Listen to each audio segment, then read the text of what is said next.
Hi, everybody. I'm Gloria Moraga. This is the Political Woman podcast.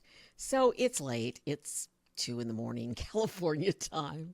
I've been reading the budget, the continuing resolution, and doing some other things. But I wanted to just hop on, just touch bases with you on what's going on with the budget. So here's what happened.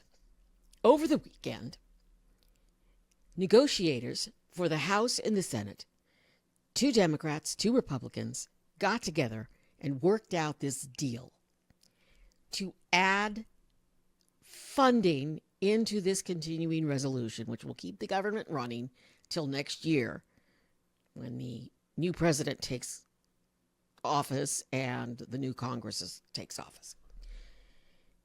This was the plan. Now, it's a stupid plan because we should have had a budget at the end of September, beginning of October, if we were doing things right. But for some reason, this Congress is just one of the worst Congresses, and I think it's poorly run. It's my just personal opinion. So we haven't had a budget.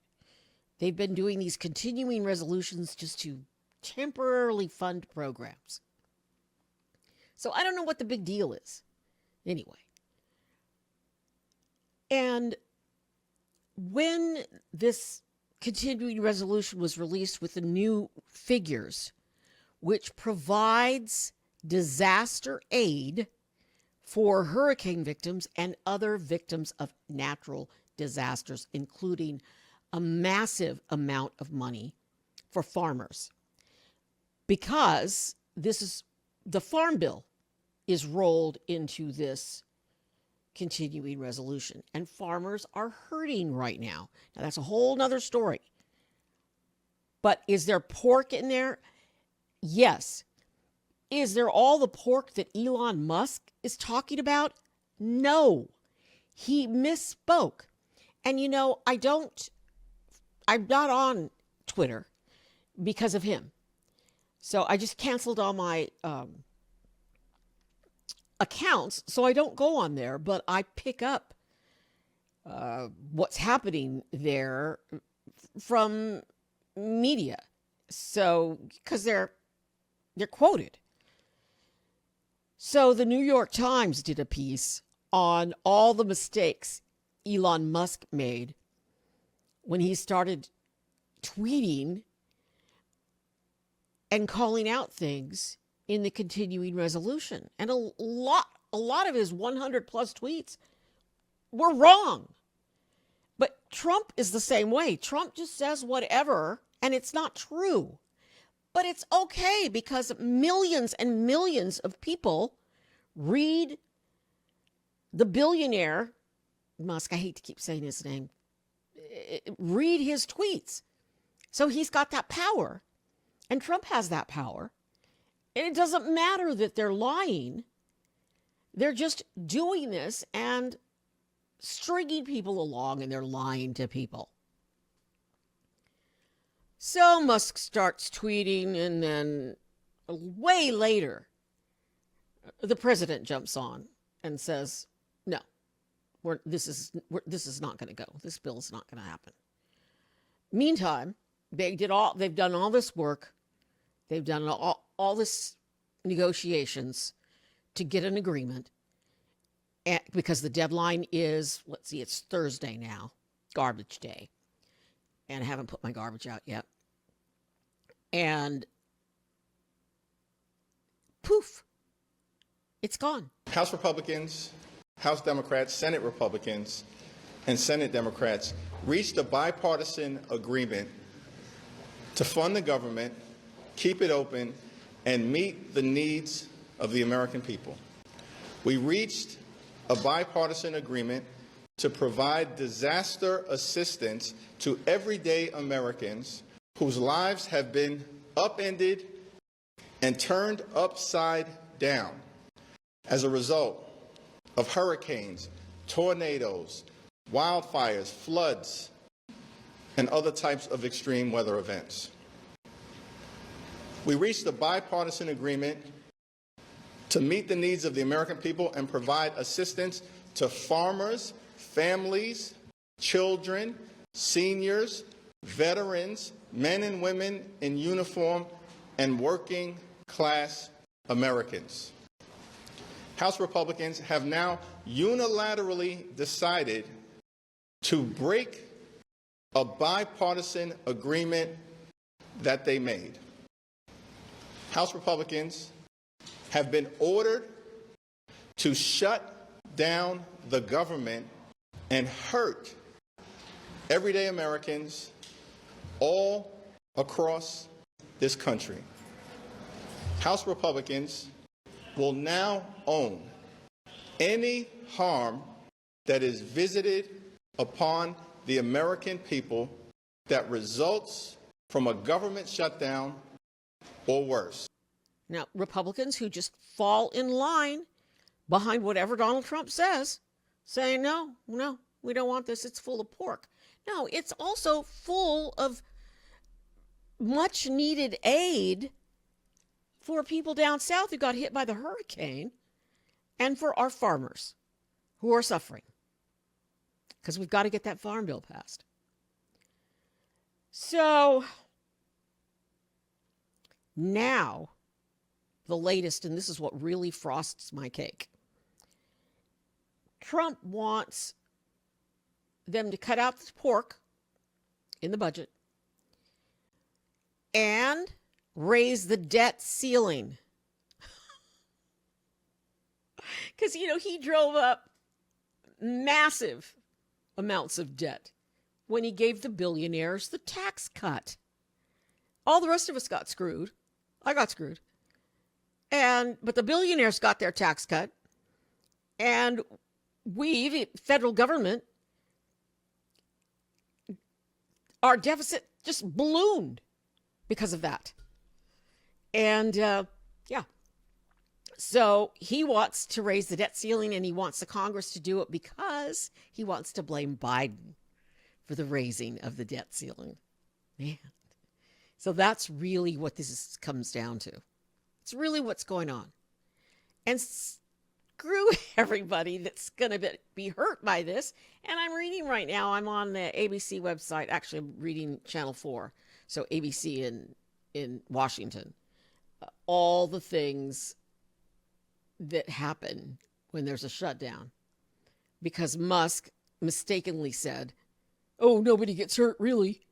Well, maybe not in your world, white belly billionaire, but in the real world, people get hurt. And not only that, and he should know this, our credit rating takes a hit. The federal credit rating, and it's happened before with the last shutdown. So not good. Not good, no. And some federal workers would be cut back or laid off. TSA lines are going to grow longer because only essential people are going to be involved. The military, troops are going to be remain in place, but the support staff's gone. So say you're on the front line someplace in the military and you need some help, something's going on with your family and you need support, you're not going to have that. Why do we want to do this to our military? Why do we want to do this to our farmers? Why do we want to do it to federal workers right before Christmas? 4 days before Christmas. 5 days, something like that. Anyway, so I just I'm getting comments on my sites, on my posts, on YouTube and TikTok. The people just don't really understand. They listen to Elon Musk and they think that that's it. That's not it. Okay, there's much more than what he's tweeting about. So I thought I would go through the New York Times article and quote and share some of the mistakes that he made. I was going to say how he misspoke. But so he started on this rampage, like Trump at, I don't know, whatever. And I hate to even talk about him. I don't like him. I don't, there are people who are billionaires who do good with their money. Like the wife of one of the Google guys or one of the, I don't know if it was Bezos or whatever, but she's, gotten the divorce and she's got all these billions and she's giving away money and helping. I mean, the things that they could do. Feed hungry children. We have hungry children in this country. Help educate children. Teach children about tech so that we can be prepared, so that we can compete with China. There's so much that Elon Musk could be doing. Instead, he's doing this, and it's just, it's wrong. It's just wrong. So I wrote down here, so these are quotes from the New York Times that did a fact check on just a few of Musk's, and I got 5 of them. So among the 100 plus tweets, I'm not going to say his name anymore, he sent as part of the campaign were a number of misleading, outright false claims.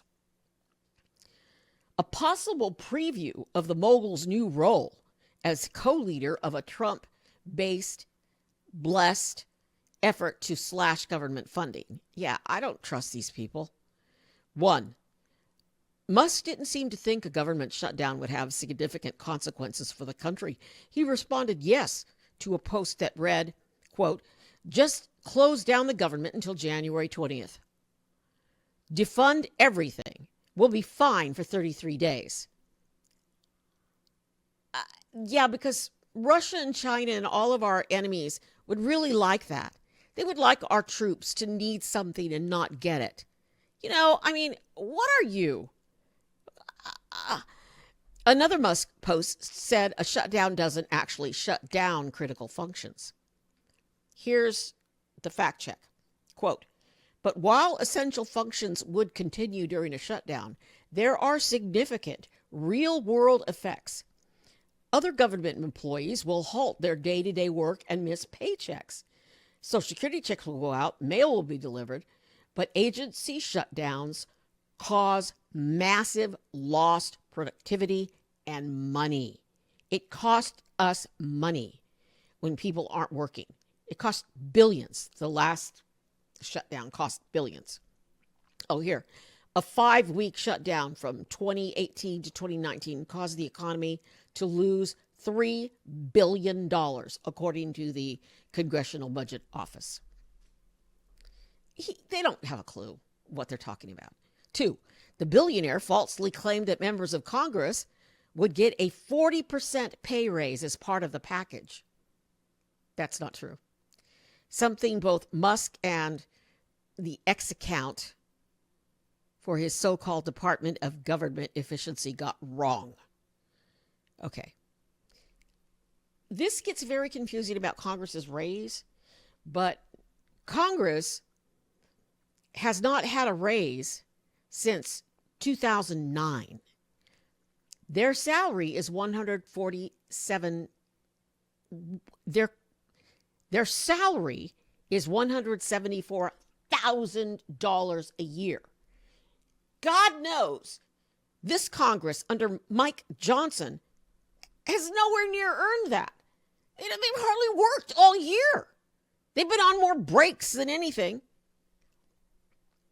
But they have been freezing their cost of living increases.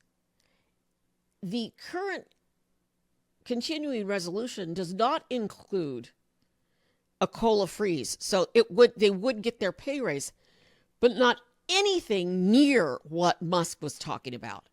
It would not be a 40% pay raise. And someone was on one of the talk shows tonight, and they said that the reason that they did that was because they want their staff, their upper level staff, to get their raise.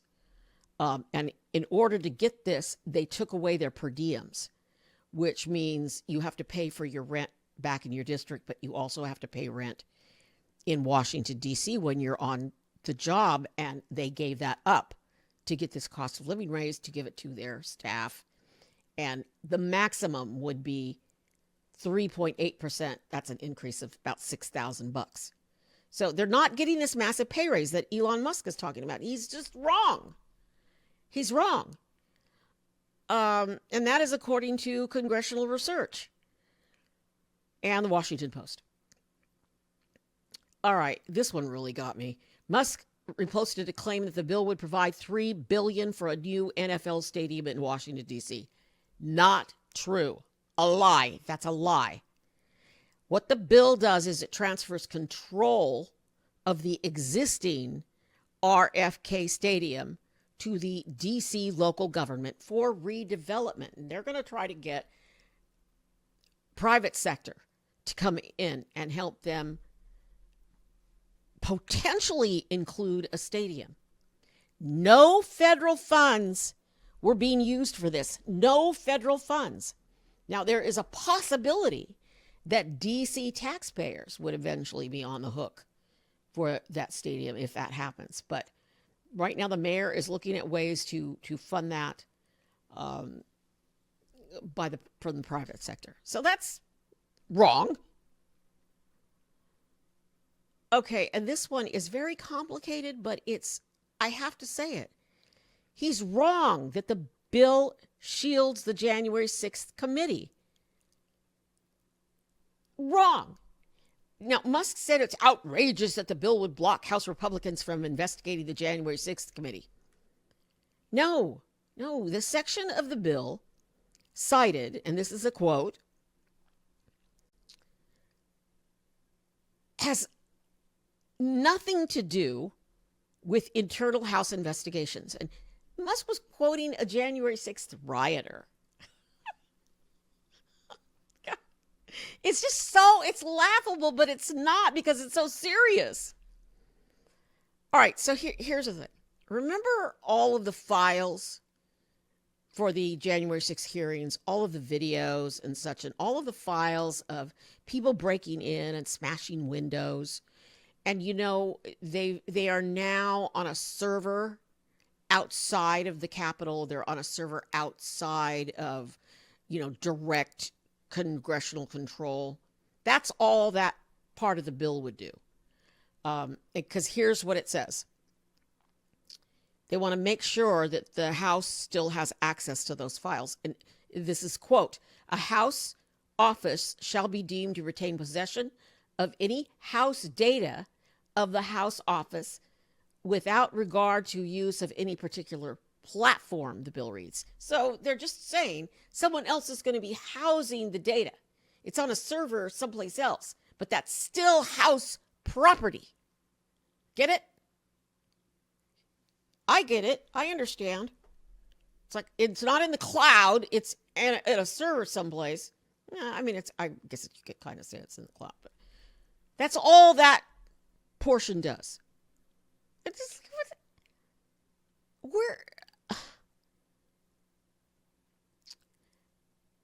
Musk also gave oxygen to an untrue assertion that he reposted a screenshot from a conservative account, Libs of TikTok, claiming that the legislation would fund bioweapons labs. I almost have to take a minute for this one, but I've already read it before, so I've already been shocked. That is false. False, false, false. The provision in question, quote, would establish regional biocontainment laboratories as part of the larger pandemic preparedness plan. Their stated purpose is conducting biomedical research to support public health and medical preparedness, not creating bioweapons. And the provision is part of a long-sought reauthorization of the Pandemic and All Hazards Preparedness and Response Act. Because we have to be prepared for this stuff, because it's coming again. Right now, things are happening in California in regards to bird flu. And that's a whole other story. And I'll have that in another video when I get a chance. So, this is happening now in December, right before Christmas. And Trump hasn't even taken office yet. Now, maybe Trump wants to get rid of Mike Johnson. Like, who cares? I think Mike Johnson he's a bad manager. And that has nothing to do with Republican or Democrat. They're just House speakers who are great managers, and some are not. So, Republican and Democrat, there have been great Republican House speakers that were managers, and that's your job, is to manage. And he can't do it. He doesn't do it, and this is a perfect example. So now it's 2:40 on Thursday morning. So they're going to be back at it because we're on deadline now. Because Trump is chaos. And also, they misspeak. Now, do they misspeak because they don't know? Or do they misspeak purposely to get what they want? Maybe both. I don't know. But I know that what the white-bellied billionaire is doing is not good. First of all, nobody elected him. Nobody wants him, really, except for maybe some young punk boys that admire him. And that's your problem. But he wasn't elected. He's not a government official. I mean, Trump's appointed into this thing, but he's just going on Twitter and wreaking havoc. Or wrecking havoc, depending on how you like to say it. So nobody elected him, and nobody wants him, and he needs to bug off. And he's an immigrant. I mean, he wasn't born here, which may be why he doesn't understand how the Congress works. Because I don't think he's ever taken a civics lesson or a course in government. So that's the budget breakdown. And things are going to change again tomorrow. So I'll be back. I'll be back tomorrow. And we've just had a lot of news. The House Republicans are going after Liz Cheney, which I think is petty and crazy ridiculous. I mean, now what? We're going to start doing this to people that Trump doesn't like? And yes, he's promised to do that. I posted a video with his promise earlier today. So please follow, please subscribe. I'm Gloria Moraga, Political Woman. I'll be here, and I will be reporting on this. Be safe.